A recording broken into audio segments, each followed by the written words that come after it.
Good morning. Everyone wants to know about skin and hair today.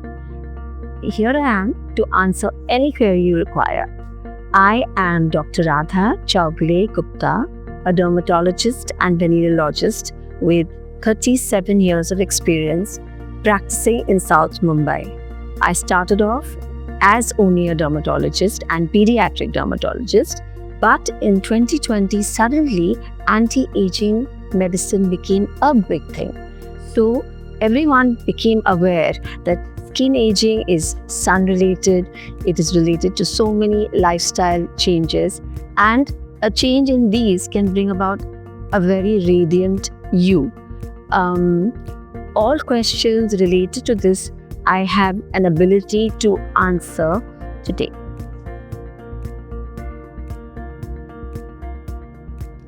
It is amazing how the sun, which has various amazing effects on vitamin D and our skin and bones, also along with UV rays, is responsible for skin aging. So the one important thing that we all need to look after is to use a sunblock. This, along with moisturizing the skin, will help us keep our skin very supple for life, because there are two things that happen as skin ages.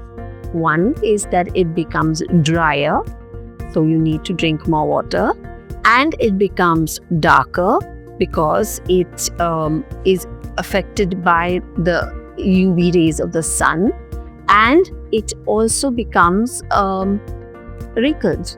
So you can prevent this in the exposed areas by using sunblock. The skin ages on the face, neck, hands, and the feet rather than on the body. You'll be surprised that a 90-year-old lady will have very soft, supple skin simply because she covered it. And if these two little things are followed, a sunblock and a moisturizer, you can actually help prevent skin aging. So aging happens whether you are a man or a woman, but our skin is different. Women's skin is different from men in the sense that women have drier, finer skin. Men have oilier, thicker skin. The skin around the eyes for both men and women is the thinnest in the whole body. So it has to be looked after similarly for men and women. But skin on the back, the palms, the soles is thicker than elsewhere. And it would require a different type of moisturizer, a different type of sunblock to have the same effects. Greasiness and oiliness also increase post-menopausally in women. Suddenly they become like men. We get hair like men on their chin, on your chin. You get greasiness on the scalp, and the things that men get, like seborrheic dermatitis, which is the commonest cause of hair fall in men, suddenly becomes a big issue in post-menopausal women. Changes are according to hormones, type of skin, but care, if taken regularly, can look after each and every type of skin.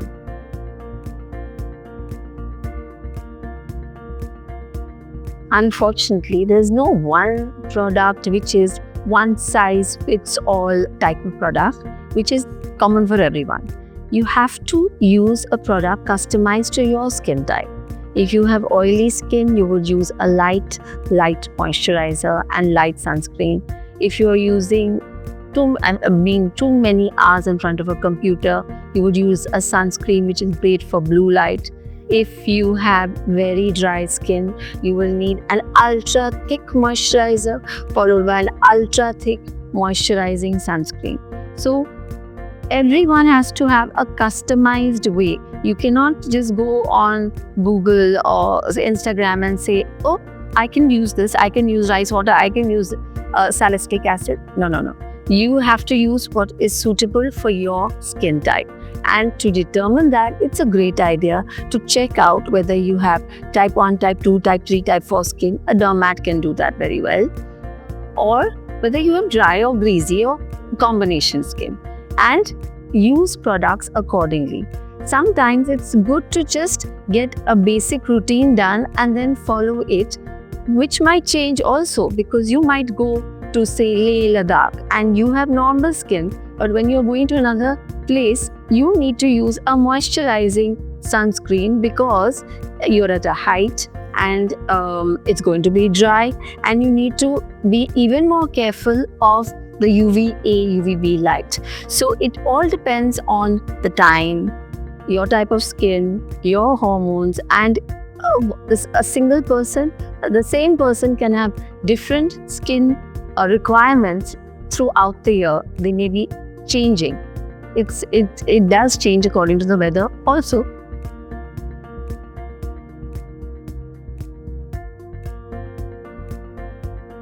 People often ask me, what should I do morning, evening, night to look after my skin? And I actually feel it's your entire day, because what you eat, how you exercise, how much you sleep actually affects your skin. The two things that I can offer from my side are, one is cleansing. You have to wash your face morning and night before you go to bed with a very mild cleanser. Now that will work for all types of skin. A very mild cleanser.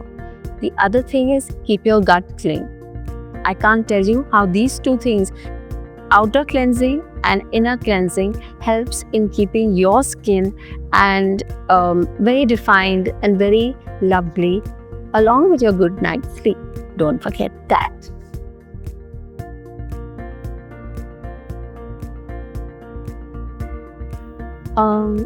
Regarding soaps and body washes, what is safe for everyone? Not a single soul will get any reaction to using a moisturizing body wash, like those which have colloidal oatmeal and leave a film on the surface. Regarding face washes, using gentle face washes, the ones which do not dry out the skin, the ones which do not have acids, are very, very helpful. However, if you are dealing with back acne or chest acne or butt acne and you want to actually exfoliate, then you would use a soap which is a little rougher. For example, we would use Acne Star soap, which has a bit of salicylic acid to help exfoliate skin which needs this exfoliation. So largely, if I were to make a generalized statement, you would use always a light moisturizing face and body wash. But with the need, you could use something which is more customized for you. For example, even a salicylic acid face wash for a very acne prone skin on the face, just for 1 or 2 minutes at night, wash with it. Don't try all these things on your own. You have to be advised what to use, when to use, and how often to use. It's just twice a week, for example. It's not all the time the same thing. You denude the skin's natural oils and moisture if you do that.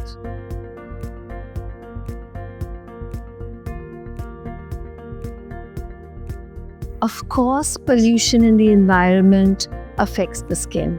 Pollen, dust can cause A, B, C, D. Airborne contact dermatitis, and suddenly we'll be finding a little rash around the eye.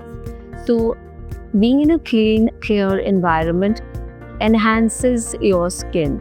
I have found that eczemas and dry rashes get worse in dry weather, but if you also have added pollutants, you're going in a swimming pool which is dirty or whatever, you can get secondary fungal infections, bacterial infections easily.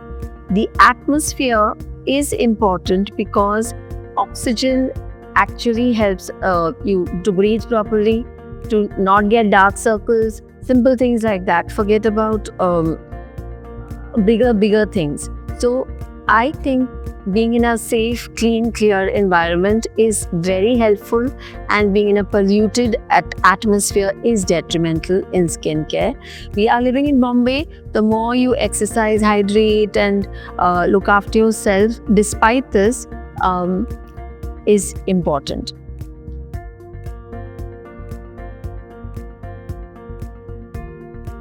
Cosmetic acne can happen in two ways. One is that you've not removed the makeup that you put at a party and you've come home and gone to sleep. You have to remove your makeup with a mild cleanser to begin with. Around the eyes, you would probably use another pad with Sensibio water to soak up the excess makeup and remove kajal, kohl pencils or whatever. And then even coat it with, say, coconut oil, virgin coconut oil, and keep it soft so that it doesn't dry out by the morning. Cosmetic acne on the face is definitely a function of not cleansing at night and just keeping it through, closing the pores, getting comedones by the morning. But there is another type of acne which happens when you have prematurely washed your face with, say, cold water right after you sweated. You could have been cooking, you could have been in a steam, sauna, exercising, playing squash, doing something, and quickly you want to wash your face. You can get milia or sweat irritations which are and can lead to cosmetic acne.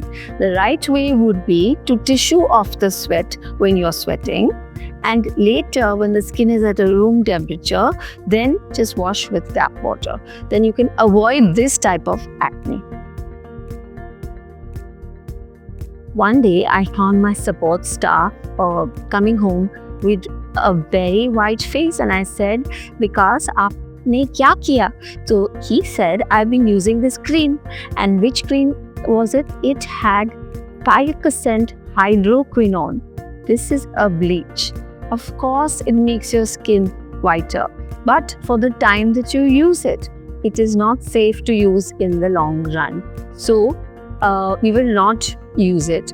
The things which have 5% hydroquinone, 4% are not safe unless prescribed for pigmentation, like when you get melasma. A doctor does that. Now the whole thing is, I want to become fairer. But I think it's all about becoming brighter, not fairer. Using creams as a rule and practicing this habit of using a sunblock when out in the sun will prevent you becoming tanned and darker with age. In fact, when you're out on a trek, say you've gone to the jungles or you've gone to a beach holiday, you can even take an oral sunscreen. These are available in the market, and you take it for the days that you are out with breakfast in the morning. Again, a prescription is a good idea, but at least these are safe. What is always safe is use your sunblock. You will become brighter, better by prevention of further tan and further pigmentation, not any other way. And there are creams to be used at night which have vitamin C, which have kojic acid, which definitely improve brightness. Those are safe to use daily.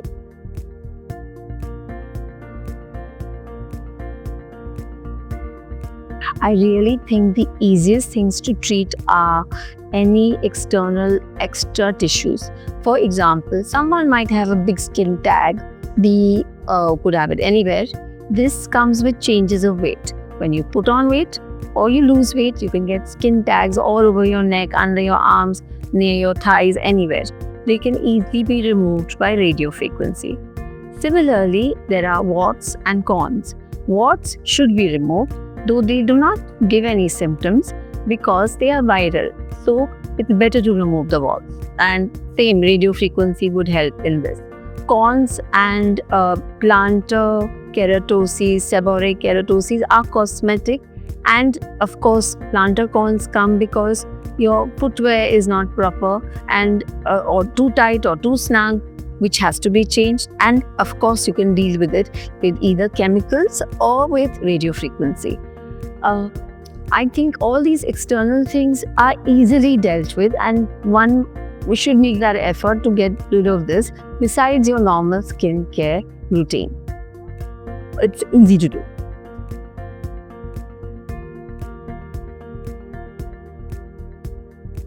People worry about white spots and dark spots. So when you have dark spots, it's usually hormonal, like when you have melasma or chloasma, which is in pregnancy. But these also increase when you are stressed. You need to at least make the sun exposure less to make these dark spots darker, and that can be with the help of a sunblock. And SPF 50 works equivocally for everyone. On the other side, you might have whiter spots. They may be light white, like children. They have pityriasis alba when they're playing cricket in the sun, and that can be addressed by simply moisturizing the skin. You moisturize it, you won't get the dry white spot. But some persons may have a genetic tendency to vitiligo. In vitiligo, you can get white spots which are ivory white, and they are genetically predisposed. If they are on lips and tips of fingers, they don't go that easily at all. But in other areas, because of wearing, say, a chemical like rubber chappals, and then you get a white spot there, or you have had an injury like you've fallen down and then you get a white spot there, which is like a vitiligo or leukoderma, you can treat it and it can become normal 100% with creams, and that white area can get better, though it takes a long time, but it does. So there is a solution for everything available now. Science is amazing.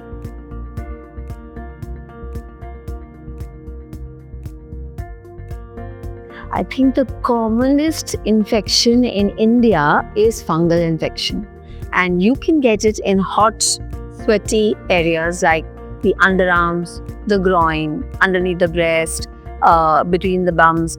This is an environment where fungus grows. So to prevent it, you have to just keep it dry and clean these areas, and also use creams as soon as it comes. 1 in 6 people in India at some point or the other get a fungal infection. It's totally treatable, but the fungi these days have become very resistant. So you probably will have to go to a dermat to have oral medication and local creams to make this better, but easily it can be cured.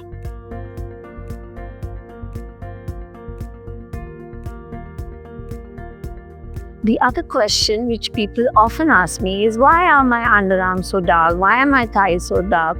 Etc. Now, I find it's all weight related. If you lose weight without using creams, your back, neck darkening, your underarm darkening, your inner thigh darkening will reduce. But it's going to take a long time to lose weight, but it is the cause. It is the cause of what we call acanthosis nigricans, which increases when your weight is increased. You lose weight, this also reduces. And of course, we can use creams and peels to help it reduce. But again, as I said, weight is important.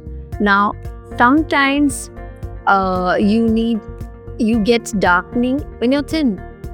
For example, you have underarm darkening and you're perfectly thin, nothing is wrong with your weight. It's usually because you have reacted to some sort of deodorant or powder or perfume. So you cannot use that and you'd probably be better. Using waxing creams which are have some ingredients which react, which are photo sensitive, can also cause darkening. Colognes on the neck with sun exposure can cause a dermatitis, which gives you like raindrop type darkening in some areas. So less chemicals, more protection with sunblock is always helpful.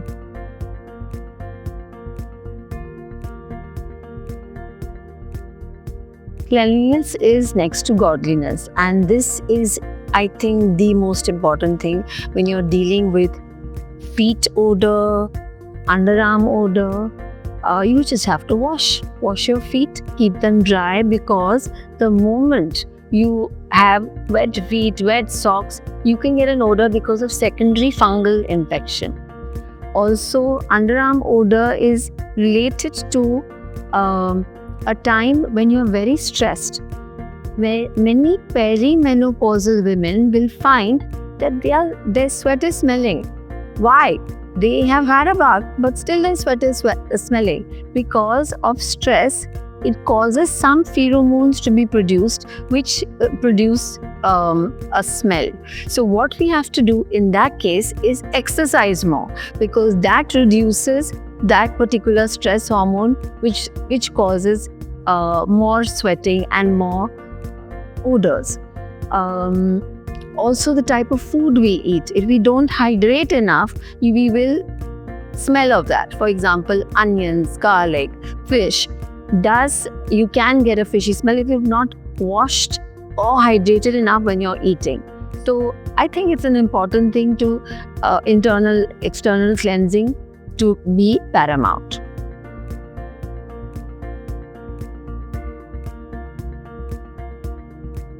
The number of dark circle creams available is astounding, because everyone says, let's use this, let's use that, and improve your dark circle. But let me tell you the truth. Yes, vitamin K oxide applied will reduce superficially the dark circles, but what is going to help the most is daily increase of water, daily exercise, less hours in front of a computer, no colds, coughs, no allergic or asthmatic tendency, no constipation, and having a very good iron level. You should not be anemic. If you are anemic and any of these other factors, you are going to get dark circles. Of course, you have to have a good night's sleep, and there is a genetic tendency to dark circles which develop after around the age of 13-14. The ones which you acquire at the age of 25, 26, 27 is lifestyle dependent. So improve lifestyle. Everything is dependent on how much you sleep, eat, drink water, and sit in front of the computer. That will help reduce dark circles if it is in balance. There are exercises actually to help you improve the circulation around the eyes. I don't mind showing you one. It's very simple. It's an eye push-up. You press the inner canthus and the outer canthus of the eye, and you lift the upper lid up like this. I'll show you later when you come to my clinic, okay? But anyway, this is it.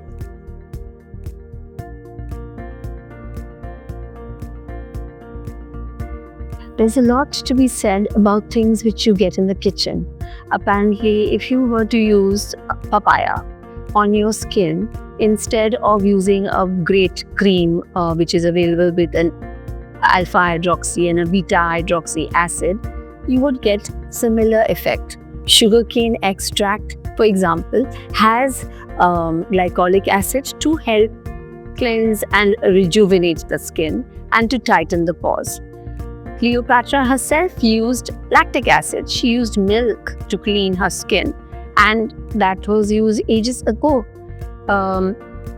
Honey has antibacterial effects, and probably they use this in ancient Greece and even in India, in the Indus Valley civilization, to cleanse the skin and prevent acne. Maybe they used it for that. It was antibacterial. So there is lots to be said about things that you can use in the kitchen, from your own kitchen. Your internal thing of using Ayurvedic Chyawanprash is so healthy because it's increasing iron content and making you more energetic. If you are more energetic, your skin looks more vibrant. Yes, please do use simple, old products. Pond's cold cream, malai on the skin. I don't think anything is wrong. They have worked for centuries and they will continue to do so.